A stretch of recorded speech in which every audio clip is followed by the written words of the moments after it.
I was with the 86th Brigade out of Vermont National Guard, 3172nd Infantry Battalion, and I was with Delta Company. Left in June, I think June 11th, to head over to Afghanistan, and so it was a short tour for me, but it was a blessing, and I came back the 17th of November. It was a little overwhelming, honestly. The other day I was walking through the airport, and it's like there's shops everywhere, and there's bookstores, and there's, you know, anything I wanted to eat. There's Chinese, there's, you know, American food, burgers, there's pizza, and it was kind of a little overwhelming to see all these things we have, and as Americans, you know. My mother and my sister met me in Albany. Mother and sister and one of my friends, they had a sign that said, "Welcome home, John," which is a funny story, is the guy that came out before me was a John too. So they used the same sign for both of us, and they all cheered and clapped as we came out. Since I've been gone, there's been an 800 square foot deck put on my house, which is rather large, and a big spa, big hot tub, and my mother kind of took care of those kinds of things when I was gone, and it was a nice surprise to come home to, you know, it's almost a different house, a new house, you know, and I come home and it's just a weird vibe, like I haven't been here in so long. I don't know where, you know, I went out to meet some friends last night and I didn't know where my shoes were anymore. I didn't know where my clothes were. It's like going to a stranger's house and having to change into his clothes.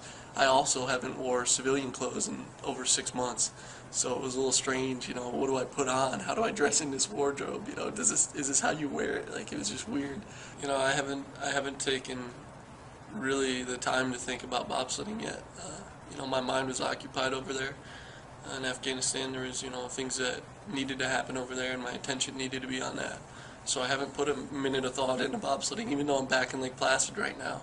You know, I've been here less than 24 hours. I still haven't seen the track or seen a sled, and it's a weird feeling to just, it's relieving, you know. All my life, 16 years, I've been bobsledding, and it was just nice to take a mental break.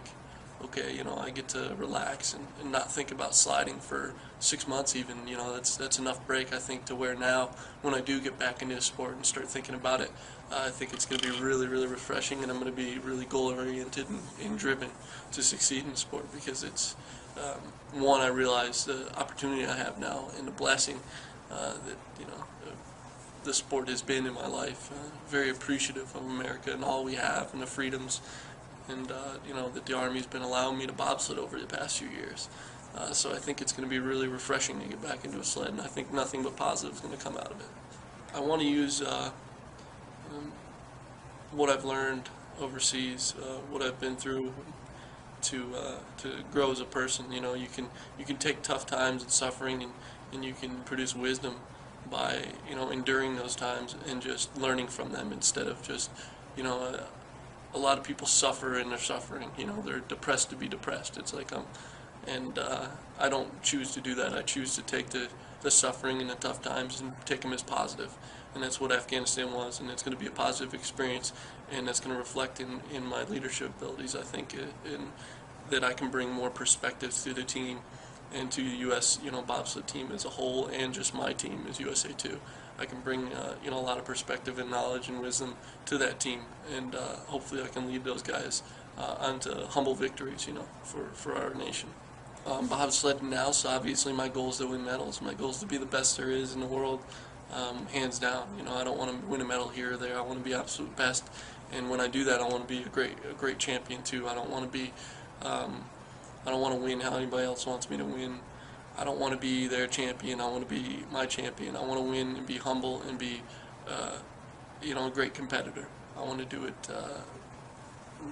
righteously. I don't want to do it, you know, by cheating or lying or stealing by any other means than the most stand-up means possible as an athlete. And I want to show that when I do win. You know, my life, I kind of describe it as jumping in head first, and a lot of times I jump in way over my head, you know, and I get into situations that I sit there and say, okay, I made a mistake, you know. That's the kind of model of my life, you know. I like to jump in head first, and if you can endure it, you're a better person and you're a larger person when you come out on the other end. So it's kind of just, you know, you never know unless you take that leap. So I really wanted to test myself as a person. I wanted to do it for my nation, and I wanted to do it because I am an Army soldier, and I represent more than just bobsledding to the U.S. Army.